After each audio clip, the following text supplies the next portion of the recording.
မင်္ဂလာဖာမျိုးတို့ရေနိုင်ငံခြားသားတယောက်ဟာမြန်မာလိုပြောဟဲကြည်စမ်းမပီကလာလေးနဲ့ချစ်စရာလေးကြီးသူမြန်မာလိုပြောတတ်တယ်တို့မြန်မာစကားကိုသူပြီးနော်စူးစမ်းပြီးတော့ပီတောင်ပြောနေတယ်ကြည်စမ်းတကယ်တော့မပီပါဘူးနော်ဒါပေမဲ့ကျွန်တော်တို့ချစ်ကြတယ်ပေါ့နော်ချစ်ကြတယ်ဒါပေမဲ့တချို့ဟဲဒါလေးတော့မှမသိဘူးလားအတန်တွက်မှားနေတယ်အစရှိတဲ့ဖြစ်ပေါ့နော်ဟိုကျွန်တော်တို့ဘယ်လိုခေါ်မလဲ blame နေတို့ criticize လုပ်တယ် webban နေတို့အစရှိတဲ့ဖြစ်ပေါ့နော်မှန်ပါတယ်ဆိုတော့ဘာမှန်တာလဲဆိုရင်နော်ကျွန်တော်တို့လေ့လာတဲ့သူနဲ့ learners နဲ့ teachers နဲ့နော်လေ့လာတဲ့သူနဲ့သင်ကြားတဲ့သူနဲ့မတူပါဘူးလေ့လာတဲ့သူကမှားတာပြဿနာမရှိပါဘူးနော်အဲ့တော့ဒီသင်ကြားတဲ့သူမှားတယ်ဆိုရင်အနောက်မှာသင်ပေးတဲ့ကလေးတွေចောင်းသားတွေနော်ရာထောင်ချီရှိတယ်လေအဲ့တော့ဒီတယောက်မှားရင်အများကြီးမှားသွားနိုင်တယ်ဒါကြောင့်မလို့လူတွေကဒီလက်ခံထားတယ်အော်ဆရာမတယောက်အနေနဲ့ဒီစကလုံးလေးဒီဟာလေးကတော့ဒီလိုအတန်လေးကိုတော့မှန်ကန်အောင်ထွက်တင်တယ်လို့လူတွေလက်ခံထားတဲ့ conventional truth လို့ခေါ်တဲ့သမုဒိသစ္စာတရားပေါ့ဗျာစကကြီးပြောမယ်ဆိုရင်ပေါ့နော်လူတွေလက်ခံထားတာဆရာမတယောက်အနေနဲ့ဟဲ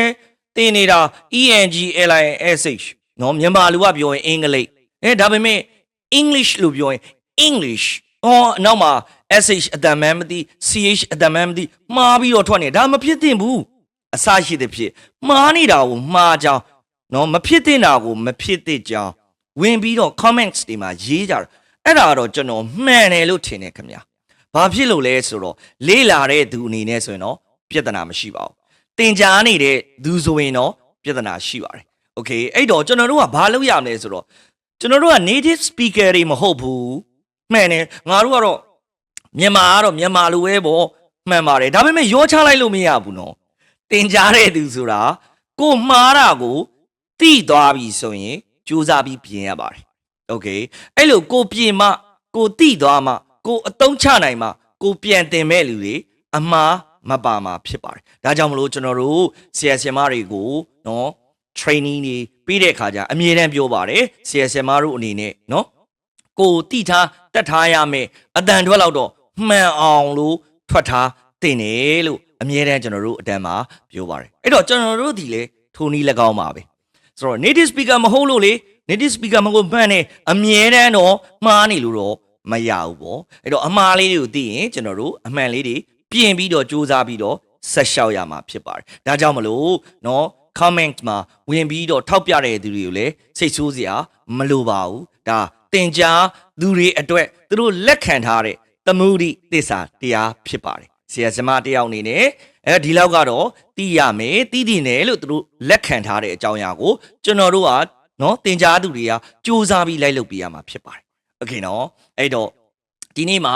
လေ့လာသူတွေကိုတင်ကြားတဲ့သူတွေကိုကျွန်တော်တို့နော်အတန်ထွက်တဲ့နေရာမှာမတိမဖြစ်ပေါ့နော်ထန်ကရိုင်းပရက်ပေါ့ဆိုထန်ဆိုတဲ့ကိစ္စလေးဌာနဘယ်နေရာတွေမှာဘယ် consonant တွေပြီးတန်တွေကနော်အတန်လေးတွေထွက်တယ်လေဆိုတာကိုဒီနေ့မျှဝေပေးခြင်းပါတယ်โอเคအဲ့တော့ကျွန်တော်တို့ဒီမှာနော် labiodental ဆိုတာ labio ဆိုတာ lips နှာခမ်းကိုပြောခြင်းဖြစ်ပါတယ်အဲ့တော့နှာခမ်းလေးနဲ့သွားလေးနဲ့ထိပြီးတော့ထွက်တဲ့ f တန်တို့ v အတန်လေးဒီအတန်လေးတွေကနော်ဘယ်နေရာတွေမှာဖြစ်လဲဆိုရင်အဲ့ဒီနှာခမ်းနဲ့သွားလေးမှာဖြစ်တယ်နှာခမ်းနဲ့သွားလေးဆိုတော့အပေါ်သွားလေးနဲ့အောက်နှာခမ်းလေးနဲ့ပေါ့အဲ့နေရာမှာဖြစ်တာပေါ့ဒါဒီနေ့ဖြစ်တယ်ဆိုတဲ့နေရာလေးပေါ့နော်အဲ့ဒါလေးကိုမျှဝေပေးခြင်းပါတယ်အဲ့တော့အောက်သွားနဲ့အပေါ်နှာခမ်းတော့မဟုတ်ဘူးပေါ့နော်ဒီလိုကြီးတော့မဟုတ်ဘူးပေါ့နော်အပေါ်သွားလေးနဲ့အောက်နှာခမ်းအဲ့နေရာလေးမှာဖြစ်ပါတယ်တဲ့โอเคနောက်ပြီးတော့ဒီသင်္ကေတလေးပေါ့နော်အများစုက th လေးပေါ့အဲ့ဒီနော်အတန်လေးတွေကဘာလို့ခေါ်လဲဆိုရင် dental ဆိုတာသားနှာခကြားထဲမှာရှာလေးနည်းနည်းထိုးပြီးတော့လေလေးထုတ်တဲ့အတန်ပေါ့โอเคအဲ့ဒီနေရာလေးမှာဖြစ်ပါတယ်နောက်တစ်ခု m တို့ p တို့ b တို့ဒီဘယ်နေရာလေးမှာဖြစ်လဲဆိုရင် bilabial ဘိုင်းဆိုတာနှစ်ခုကိုပြောတာပါ labial ဆိုတာ lips ကိုပြောတာပါเนาะအဲ့နှာခမ်းနှစ်ခုမှာဖြစ်တယ်ဆိုတော့နှာခမ်းလေးတွေပိတ်တယ်ပေါ့ m ရဲ့အတန်လေးတွေ p ရဲ့အတန်လေးတွေ b ရဲ့အတန်လေးတွေโอเคเนาะb ဒီလိုမျိုးလေးတွေပေါ့เนาะ အဲ့လိုနှက်ခမ်းလေးတွေနှစ်ခုပိတ်ပြီးတော့အဲ့နေရာတွေမှာဖြစ်ပါတယ်နေရာလေးတွေကိုကျွန်တော်ကနော်ဟိုမျှဝေခြင်းဖြစ်ပါတယ်တော်တော်များများတော့သိထားပြီးသားဖြစ်ပါတယ် Okay နောက်တစ်ခုဒီ M ရေ N ရေဒီသင်္ကေတအတန်လေးပေါ့နော်အဲ့ဒီအတန်လေးတွေကဘယ်ကနေဖြစ်လဲဆိုရင် nasal နှာခေါင်းတန်ပေါ့နှာခေါင်းတန်ဆိုတာနှာခေါင်းကနေလေထုတ်ပြီးတော့ထွက်လာတဲ့နေရာလေးအဲ့နေရာလေးကနေဖြစ်ပါတယ်နောက်တစ်ခုဒီမှာ alveolar ဆိုတာကျွန်တော်တို့ဒီမှာဒီအာကောင်ပေါ့နော်အာကောင်မှာအာကောင်ပြော velar ပြီးရင် post alveolar အာကောင်အလဲပိုင်းအဲ့နေရာတွေမှာဖြစ်တဲ့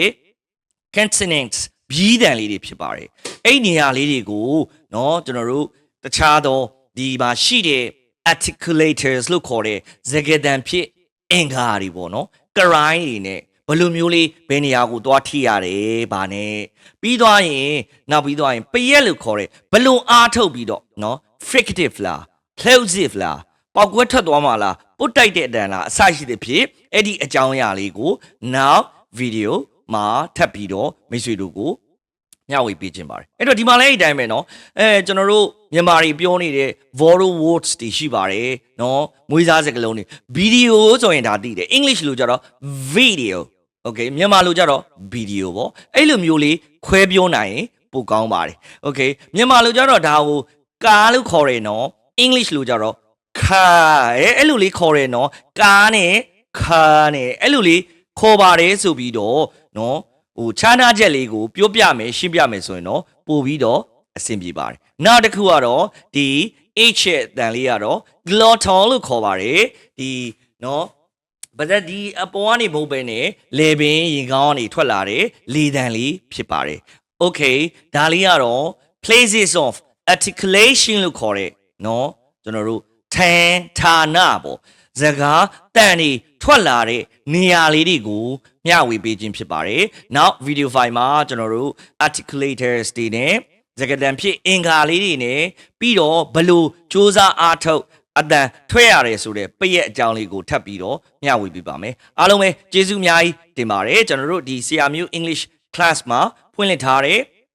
IPA and phonics အတန်အတွက်